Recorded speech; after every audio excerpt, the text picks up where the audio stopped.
everyone. Thanks for joining us on Chicago Tonight. I'm Brandis Friedman. Here's what we're looking at. Calls for Chicago's U.S. attorney to step down are growing. I'm proud of our House. I'm proud of the processes that let us get big things done. One-on-one with Illinois House Speaker Chris Welch on the state budget, the Bears Stadium plan, and more. And Columbia College's new president on the institution's future. First off tonight, both U.S. senators from Illinois are calling for a new U.S. attorney to replace Andrew Boutros. A joint statement from Senators Tammy Duckworth and outgoing Senator Dick Durbin reads, quote, Andrew Boutros's time as interim U.S. attorney for the Northern District of Illinois has been riddled with chaos, deep internal dysfunction, and alleged misconduct. He must resign, and there must be an open, transparent, and nonpartisan search to nominate the next U.S. attorney for the Northern District of Illinois.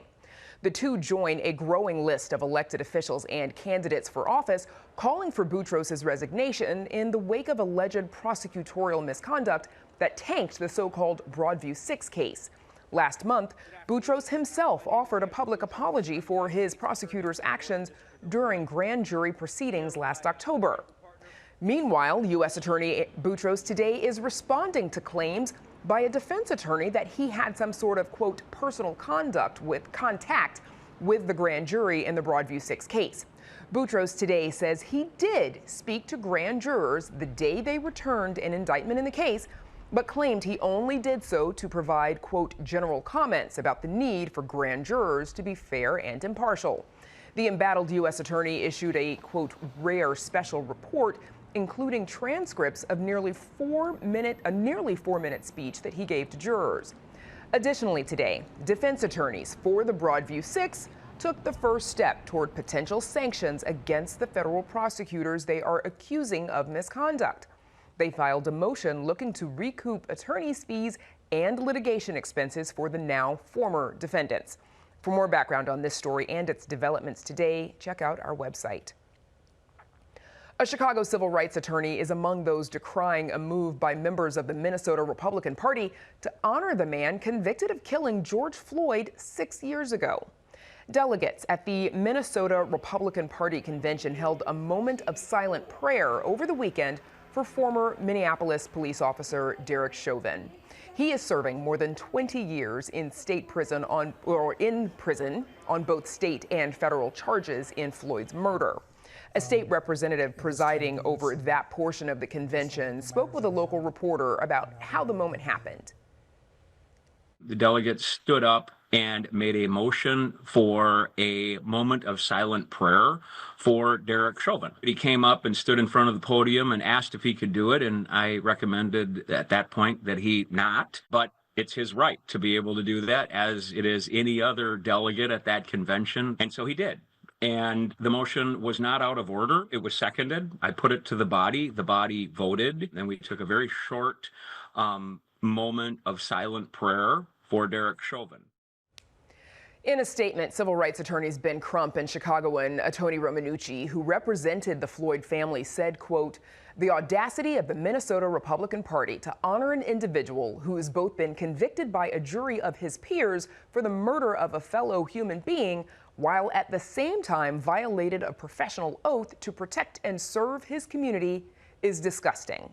It goes on to say, we call on Minnesota GOP leaders to issue an immediate retraction of this immoral act and issue an apology to the family of George Floyd and to the people of Minnesota that they serve.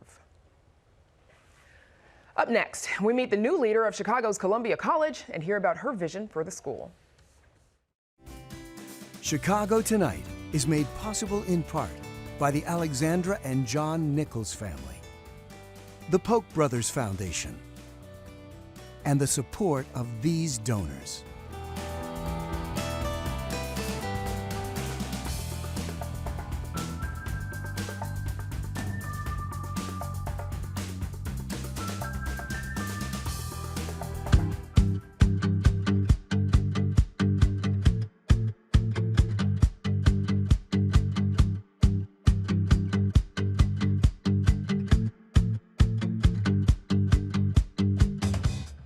Now we're waiting to be joined by Illinois House Speaker Chris Welch, but first, Columbia College Chicago has a new president.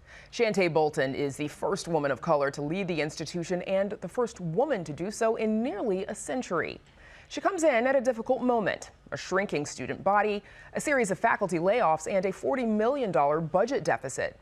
But Bolton remains optimistic about the future of the liberal arts school. And she joins us now to share her vision. Welcome, Shantay Bolton, president of Columbia College Chicago. Congrats on the new position. Thank you. It's an exciting moment for the institution and for us in the city of Chicago. I'm sure it is. Why did you want this role? What was it that interested you? Well, really, it is the mission that spoke to my heart. First off, we're an access institution, and so we focus on providing opportunity for students who would not otherwise have access to higher education.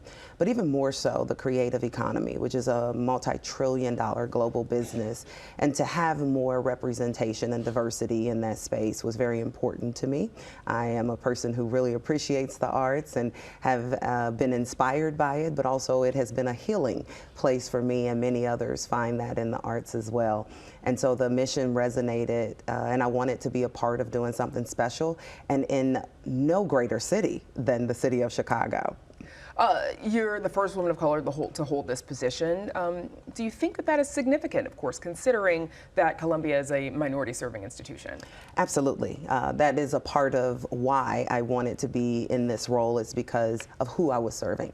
I think in leadership, it's important to know who the primary focus is, and as a student-centered president, it is very important that I support our students. Many of our students hail from the south and west side of Chicago, and many come from communities in which they're very proud of, but they have an opportunity at Columbia to explore their passions in the creative arts and to turn that into successful and sustainable careers.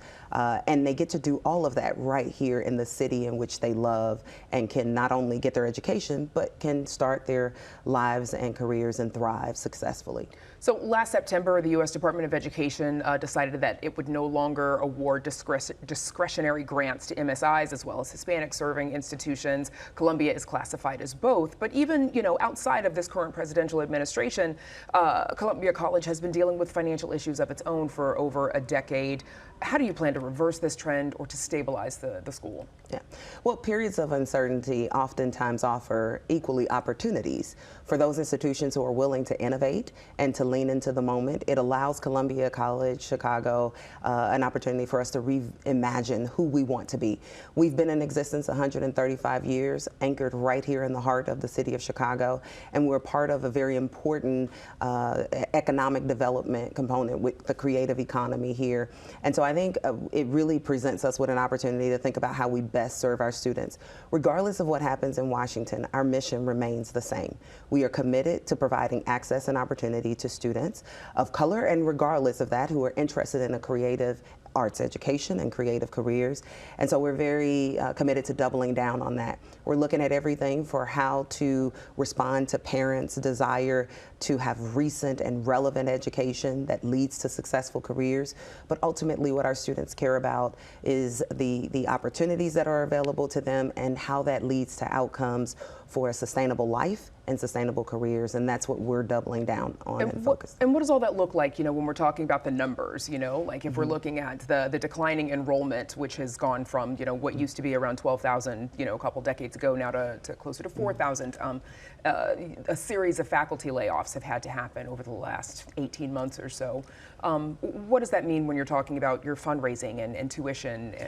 Absolutely. We've been focused over the last year on four things. First and foremost, stabilizing enrollment. What we had to do, and we've been very intentional with rebuilding our relationship with Chicago Public Schools. That is a very critical relationship for us. And working with guidance counselors, meeting parents and students where they are, providing everything from financial education in terms of the affordability of college, and to make sure that they're aware of scholarships and other opportunities in addition addition to what the federal funds may provide. We've also been focused on elevating our brand, so we're pushing more visibility of the work that's produced through the creative storytellers and artists at Columbia. We recently held our Manifest, which is the largest art festival that happens. I'm calling it the unofficial kickoff to Chicago summer. Little competition for Memorial Day. Yes, but also we're looking at the financial sustainability. Certainly the challenges are not insignificant, but we're taking those on with very honest approach. We're being very transparent about it, and we're working in collaboration. We're tapping into the thing that our mission serves, and that's being creative with the problem solving. We're welcoming in our faculty, our alumni staff, and other community leaders to help us as we think about how to best serve the students, how to ensure that education maintains being affordable, and then how do we stabilize the institution so that we can ensure being a part of the Chicago community for another 135 years. You know, speaking of, what do you want the future Columbia College campus to look like? Well, I envision us being the premier creative arts education center in the heart of Chicago, being able to bring together both education, workforce development, and industry partnerships in a way that creates sustainable and fluid careers for creative professionals. Okay, and you know, a little bit of time left. You know, you mentioned art being sort of healing for you yourself. What can you tell us about why art speaks to you? I am the mother of a micro-preemie, former micro-preemie. He's 16 now, so he's super. He's a big preemie. Yeah, he's big now. But art was a form through music of how he went through his healing process. It also gave a form of expression to emotion and helped through the work with March of Dimes. I really love that organization. They were very pivotal to my experience. But it was both creation of art and helping him to learn how to do everything from physical mobility to music and how to express emotion. And so art has always sort of been a part of my story, and I find it to be such an honor to be in this moment and to lead Columbia College Chicago during this very pivotal time. All right, that is a good place to leave it. New Columbia College President Shantay Bolton, congrats. Thanks again for joining us. Thank you. Up next, one-on-one with Illinois House Speaker Chris Welch. He joins us right after this. Reflecting the people and perspectives that make up our communities, this story is part of Chicago Tonight, Black Voices.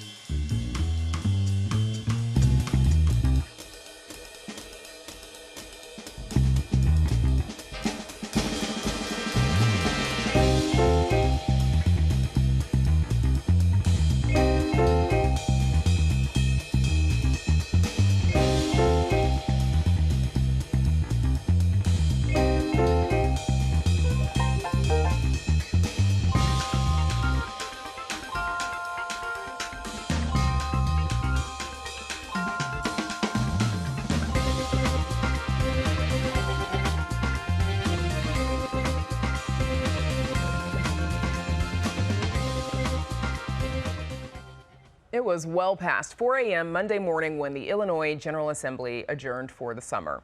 By then, the budget had been balanced and a flurry of bills sent to the governor's desk. But a busy finish to the spring session left some of the biggest decisions, in some cases, the decision to wait until the very end.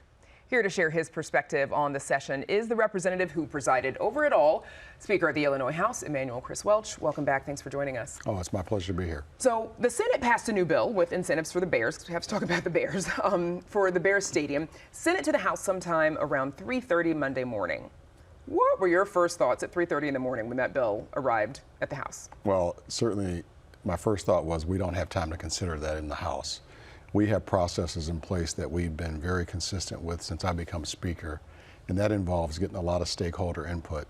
The biggest stakeholders to me are my members, and we caucus on things, we survey the caucus, we get a lot of input from our members, and we had no time to look at the bill, read the bill, let alone go on the caucus and talk about it at 3:30 in the morning. And so we ran out of time. Yeah. And by 3:30 in the morning, you all are technically past your midnight deadline. Well, technically, but when you have a supermajority and you know that the votes are there for other things, you can continue working. And in this regard, it would have only needed 60 votes, but we didn't even have 60 votes. And that's the byproduct of people not having information. And you got to make sure they have the information and answers to their questions. The Senate chose to speed up that new bill rather than risk losing the Bears to Indiana. The House chose the opposite. Why is that? You know, our processes are very different. And as a leader of a chamber, I understand what the Senate president was going through.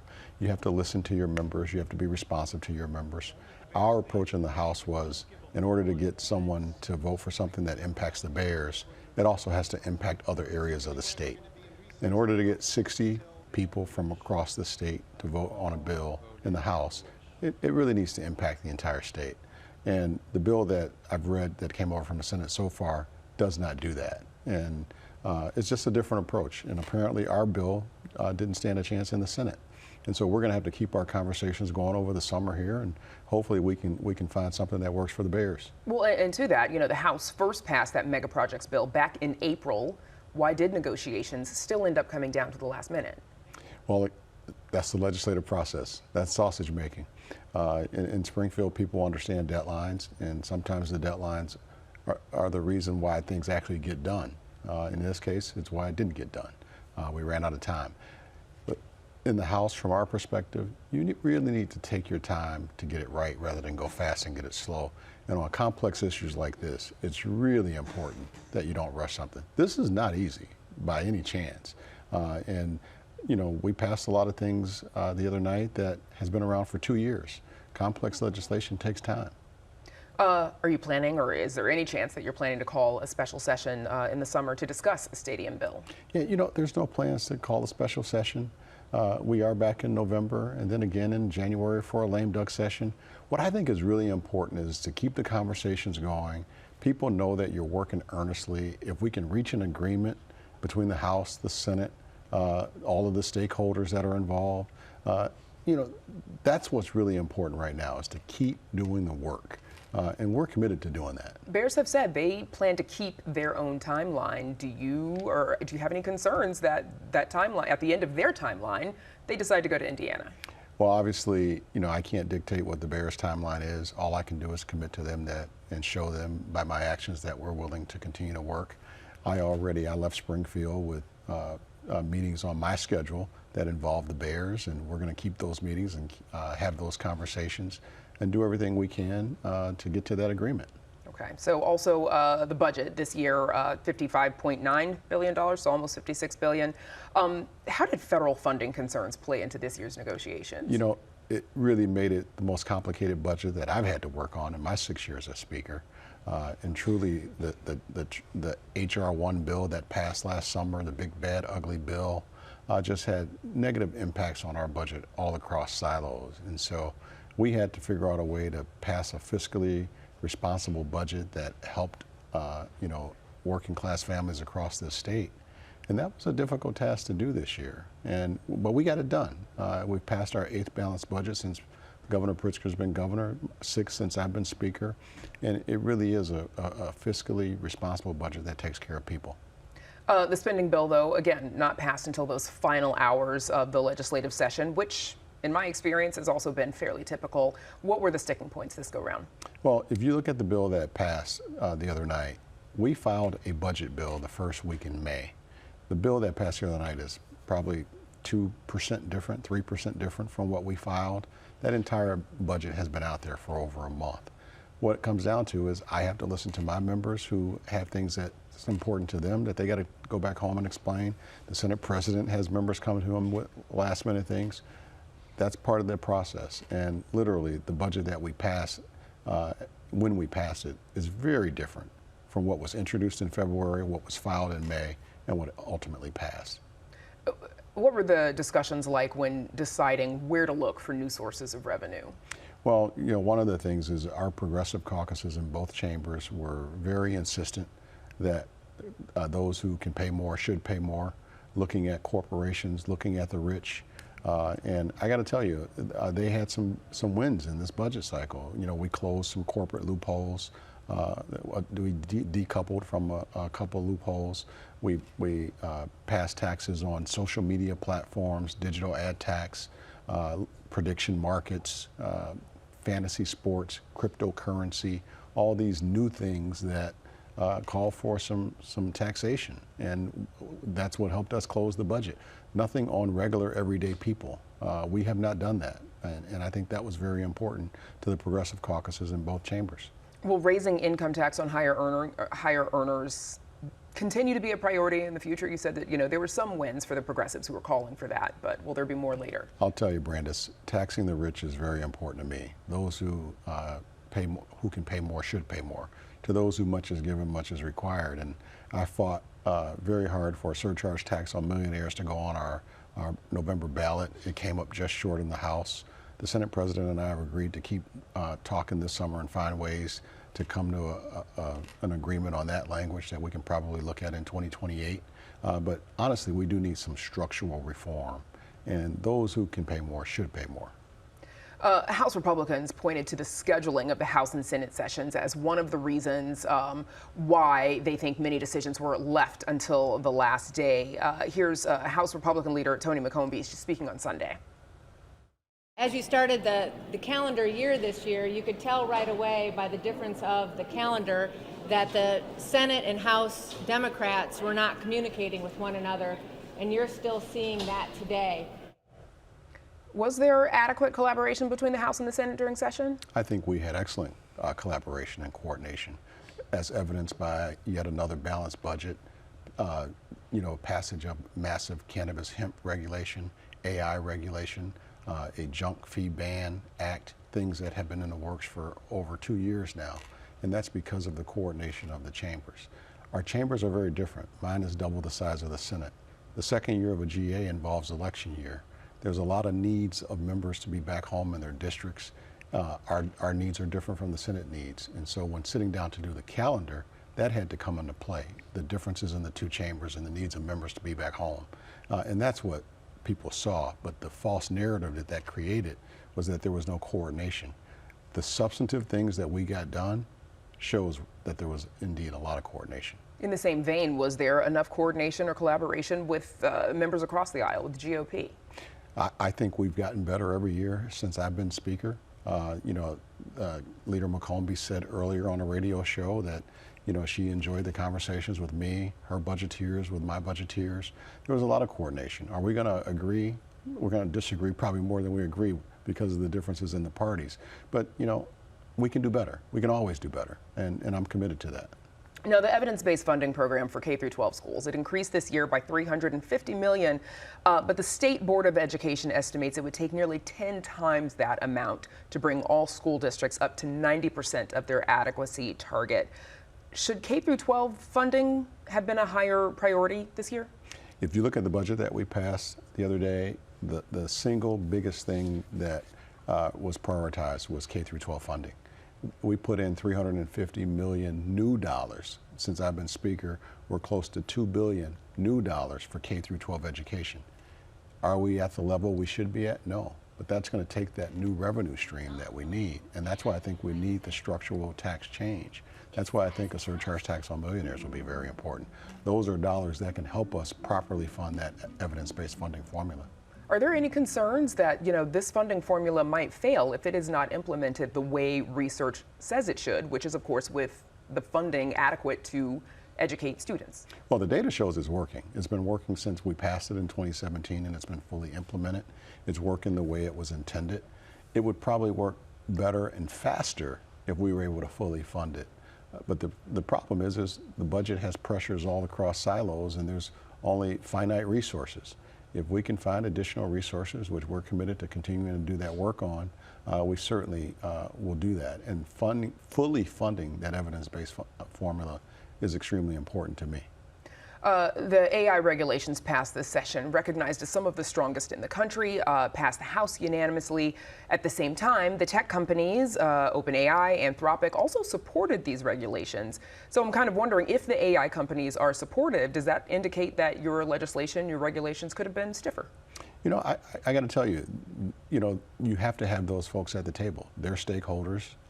They know their industries, but they also know that they needed regulation. Our regulation is tougher than New York and California. They fought against some of the things that we put in our bill because it was tougher than New York and California. But we got it done. It was very important that we lead the way on that. And they knew it was going to happen, and so they decided to participate in the process rather than not participate in the process, and that was welcomed. Okay, a few seconds left. Speaker, what are your priorities for the caucus moving into the summer? Well, I got to tell you, number one, I want them in their districts, knocking on doors, letting the folks know what we did and why we did it. There's a lot of things that they can go home and brag about. This budget focused on affordability. We brought costs down in so many areas. We froze the gas tax. We have a school holiday on school supplies for the upcoming school season. We expanded the school lunch program. There's a lot of things that we had to do in response to what's going on in Washington. We created the first of its kind FRESH program to help those that Trump kicked off of the SNAP program. That's in this budget. There's a lot of things they need to go out there and have those town hall meetings and knock on doors and let the people know what actually went on. All right, voters can expect to see their representatives out and about. House Speaker Chris Welch, Emanuel Chris Welch, I can say your name. Thank you for joining us. Brenda, it's my pleasure. And on our program tomorrow evening, we'll hear from House Republican leader Tony McCombie. And that's our show for this Tuesday night. Stay connected with our reporters and what they're working on by following us on Blue Sky at WTTW. And join us tomorrow night at 5:30 and 10. Now, for all of us here at Chicago Tonight, I'm Brandis Friedman. Thank you for watching. Stay healthy and safe, and have a good night.